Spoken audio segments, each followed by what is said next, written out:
And this is, we're shooting 14 first, Andrew's 15. Just check on YouTube, last episode was episode 13, hey? So this is 14, okay, cool. Hello and welcome back to another very special episode of Chairs and Death Stairs. It's episode 14, not 40 to be mistaken, that's very old. And we're not on that level yet. Speaking of very old ancient things, guys, our guest today, Mr. Willem Gous. Willem, welcome. Well done, man. Welcome. Listen, you are one of those... I can lean against this. You're one of those young looking old guys. I don't strike you to be a day over 35. Well, flattery will get you everywhere. There we go. Yeah, absolutely. There's other ways it's to just a pity you're not a hot blonde. Yeah. I've got boobies though. Does that count? I've got movies. Okay, moves. I used to be a former fat kid. I always tell people that a lot. A lot of people don't realize I was at 120 kilograms. Yeah. Wow. Now I'm sitting at 90. Were you Siamese twin?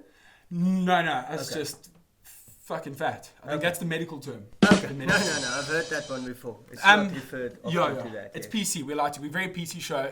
Fucking fat piece of shit. I think that is. But anyways. Cool. Well done. So Willem, thank you. Welcome to our show. You are the human entrepreneur. Yes. What's the difference between a human entrepreneur and a regular run-of-the-mill entrepreneur? I'm glad you're asking that. So the human entrepreneur starts entrepreneurship from a human perspective. Yeah, like I happen to be a human and you happen to be a human. So yes. It's very fitting. But if you listen to the speakers, the trainers, and you read the books, all of them just focus on the business. It's the business, it's the customer, it's the business and the customer. And nowhere does the entrepreneur ever feature. And right. If you look at the life and working conditions of a typical entrepreneur, do you think they got what they were promised? No. Definitely not. Definitely not. And look at, especially in South Africa, look at what we're promising. Upliftment, escape from inequality, a better life, live your dreams, and all that other that they promise on that, and it never happens because it was never designed with you in mind.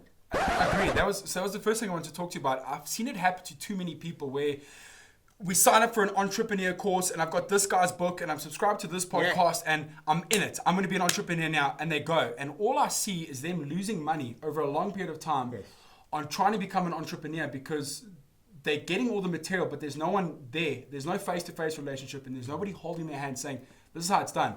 It's all correspondence. I feel like it's a bit of a... Well, I'm with you and also not. It's lonely. It is lonely as hell. But the one thing you have to understand, that entrepreneurship is out there to destroy you. It's there to suck everything out of you to the maximum to serve the customer. And if you don't set that boundary, it's like dating somebody who always wears stilettos. You know it's going to be expensive, you know it's going to hurt, and it's going to be a difficult one. And you have to set the boundaries on your credit card and everything else and your sanity to limit that. And that's what the human entrepreneur is all about. Bringing you into that conversation as well. Where do you start with that? If you have got, do you take on a client? Is it fair to say that you're working with somebody? I've now come to you to be my human entrepreneur coach. Okay. You're coaching, you're advising. Yes. How do you enforce that policy then? Do you have a minimum amount of time you need to spend with the client? Do you have to jump on Skype X amount of times? Do you have to start setting rules and policies in place to make sure that you as the coach are showing enough presence? Or does it become a formality after a while? Like, how do you start that relationship and how do you enforce that throughout your time with that client? I'm glad you're asking that. That's a very good question. The point is, you do the work. I don't do the work. I do the guidance. If you don't do the work, this ain't going to go anywhere. Yeah, then I'm not being an entrepreneur. You do a lot of work and you're getting the stuff done and you're taking the steps that need to be, then we'll see each other probably quite often. And as you grow and as you find your own feet, our relationship might even dissolve eventually. Yeah. Some clients are with me for 6 months, some for 2 years. But the starting point to that is, you've been in a relationship before, yes? Yes. Cool. Now imagine, well done, I pity the person. Anyway, imagine now you go into a new relationship and you know what this person wants, what their needs are and what makes them happy, and you take your time, money and attention, giving all of that to them. Yeah. But you never tell them what you want. How would that relationship be? It'll fail after a couple of months. It's the basis of an abusive relationship. Yeah. But that's pretty one-sided. Yeah. That's how we start businesses. That's how we're expected to start a business. Nowhere do you go to the business and say, well, this is what I want. And that's how I start that journey, going, okay, dude, what is it what this entity should give you, and I facilitate that conversation between you and your business. So your business can go like, I cannot give you that ever. You know, my mom will Stop block. asking. Stop asking. Okay, and then you can say, well, maybe I shouldn't be with you. Yeah. Or can you change into that? Or I still have you and I have another one as well. Yeah. Yeah. A side business, eh? Yeah, you know. My main business doesn't know, but I've got a side business. Yeah, well, polygamy. Yeah. Yes, Exactly. And so that's the whole thing around the human entrepreneur, is to facilitate your voice in your business, to go that you have a co-creational relationship between the business owner and the customer, because together you all achieve. But in the current state of things, you're getting screwed over. Yeah. It's not working. And it's going to crash and burn. Well, most people crash and burn, you know, and then the kids go, Daddy, where were you for the past 2 months? You know, I haven't seen you. Nice and kid voice, by the way. else. That's pretty impressive. And then your wife goes like, what happened to our dreams? And I don't know. When I signed up for this, they said I'll get all of this, and I didn't get it. Yeah. And now they're like, yeah, because it's designed to screw you over. Give everything to the customer and nothing to you. So on that, how often have you seen that a client, somebody wanting to become a successful entrepreneur, comes to you and you show them that what they were following was wrong? Like, I know you're passionate about window tinting and that's a business, but guess what? It's not passionate about you, or you actually should go into creating cooking wear. So how often does somebody come in there, they're passionate, they've got years of experience, folders and stuff, and help me make my cooking business work, and it turns out that cooking wasn't for you, and you actually steer them off on another course that ends up benefiting them. Does that happen often? It does happen often in 2 ways. Right. Number one, they have this business and they love it and everything, and then we look at what the business should actually give to them. Once you ask them, and usually when I ask people, what do you want? They go, I want more profit. What do you want? No, I want more customers. No, dude, what do you want? Yeah. And they go like, nobody ever asked me that. And then they go, I want this and I want this. And I go, okay, so your business needs to turn over 20 million a year, and you make children's toys in the back of your garage. Okay, so will that ever be able to get to that? How should it, and how quickly? Will it take you 20 years to get there? Will your kids still be in the house in 20 years? So that's one situation where they go, oh crap, the business will never deliver on this. Okay. The second one is when they go, okay, this was just out of a guilt thing, out of a past thing that I wanted to do this, but in actual fact, this is what I really want to do. And that is amazing. Once you get to that, they go like, kaboom. It's like you lit a candle under their ass, and they go like, poof. And then are they shocked? Because you're telling them something about them that was probably hidden deep down inside, but they weren't admitting to it. They weren't pulling it out of their heart or wherever it sits. But a stranger, because you're a stranger before you meet somebody, you're like, there it is. It's in you the whole time. And they're like, holy shit, how did you do that? Okay, but you have to admit, you have to understand the following, that entrepreneurs are amazing at sales, not of their own product, but of their own crappy ideas and realities to themselves. Go, oh, this is the best thing ever. Yeah. And they will convince themselves. They can start their own freaking religion in their head, like, yeah, amen, this thing is working. Yeah.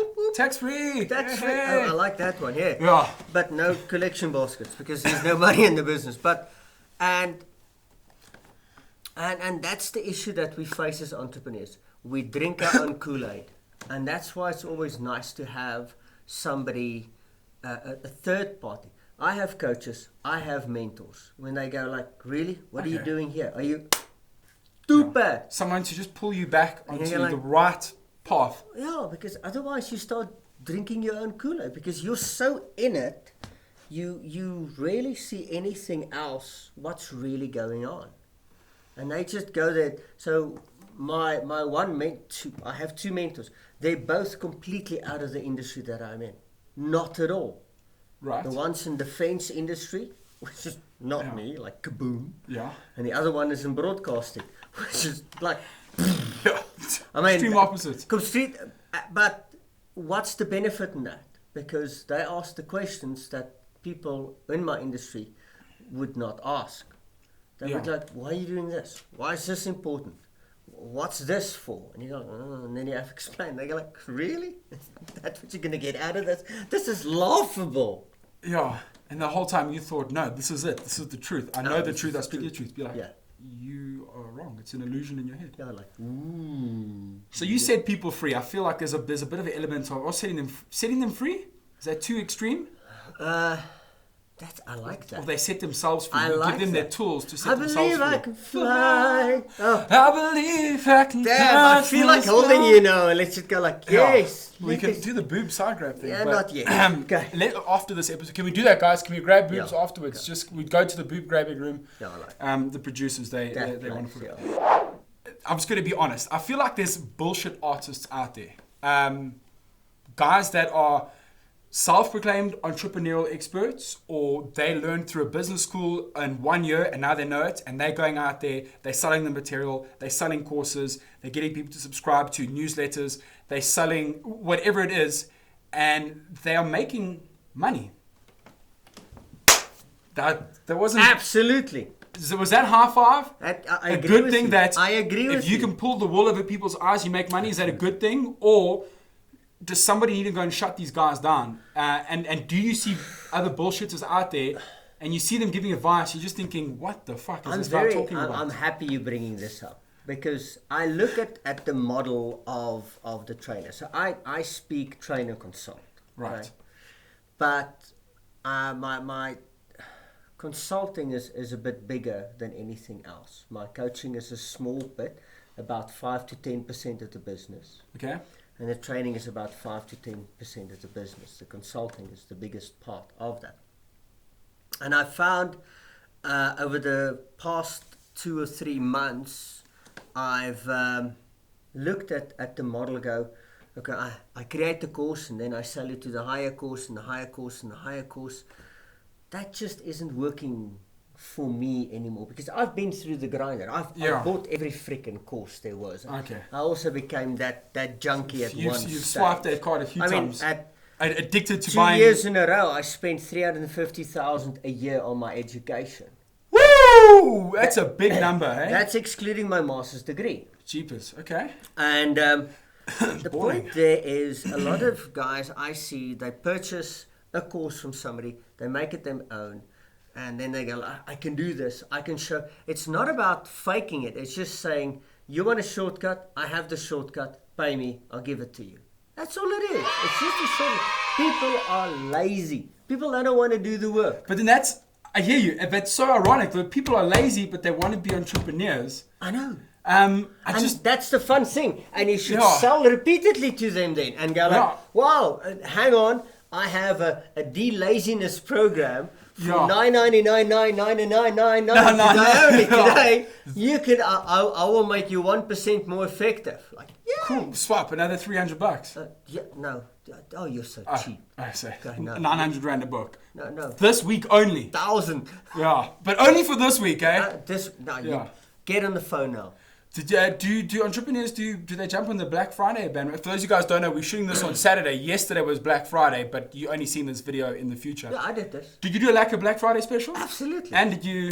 No, I called a few clients and I went like, I was brushing my teeth yesterday, like, maybe I should do a Black Friday. Yeah. So I WhatsApped a few clients and I said, hey, Canlight, do you want to top up on your hours? This is it. Boom, boom, boom, boom. She goes like it. Yeah. Excellent. Let's do it. I've been waiting for it. I thought you would never ask. Here we go. Send. Because I'm an entrepreneur. I hustle. Yeah. That's it. It's December. So when you're resting and when you're trying to not be an entrepreneur, an entrepreneurial thought pops into your head and you're like, I've got to act on it. No, it never ends. It's a disease, eh? No, It's a there's, sickness. There's a, what's the collective noun of hamsters? A nervous of hamsters in my head on a collection of wheels continuously running, and half of the wheels are squeaking. And half those hamsters are on Red And Bull. you're like, as well, yeah. no. Is it really, by the way, a sidetrack, is it called the nervous of hamsters? Or did you make I that don't up? know. 'Cause I will saw the believe I'm gullible. I like that one. A nervous of hamsters would be a good one, because the collective noun for teenagers is an attitude of teenagers. Really? Yeah, I An like attitude that. of teenagers. An attitude of teenagers. What's the weirdest collective noun you've ever heard of while we're on it? Teenagers is quite high up there. My favorite one is A Murder of Crows. A Murder of Crows. That is It's so nice. It's something you should keep when your mother-in-law visits. Yeah. Look at my crow collection. Yeah. Yeah. Because then you're on edge the whole weekend. I know. I got one more question in closing, if you may, because time flies, yeah, hey? I know. And I just wanted to ask, because I like poking at astrology. That's a Byron thing. Sorry if you're in astrology. Hell yeah. Does entrepreneurship correlate with astrology? Do you find that Sagittarians or Pisces or that shit, does it have anything to do with entrepreneurship? That was just a Byron question. Sorry for you guys back home. Do you find that, like, I'm a Libra, so I think it speaks to me wanting to make money, and then you got to be there like, shut the fuck up. Okay, I use psychometrics a lot. Right. Okay, I like that. Psychometrics Thought is so. quite nice. There's one test I use which just helps you focus on what you do well. And I found it is spot on time and time again. And if I work with people, I get them to do the test, and usually it just works. So once you have that energy balance going, but to go like the stars are aligned, that the $1 million will fall into you now if you visualize it well. Fuck off. Yeah, okay. Yeah.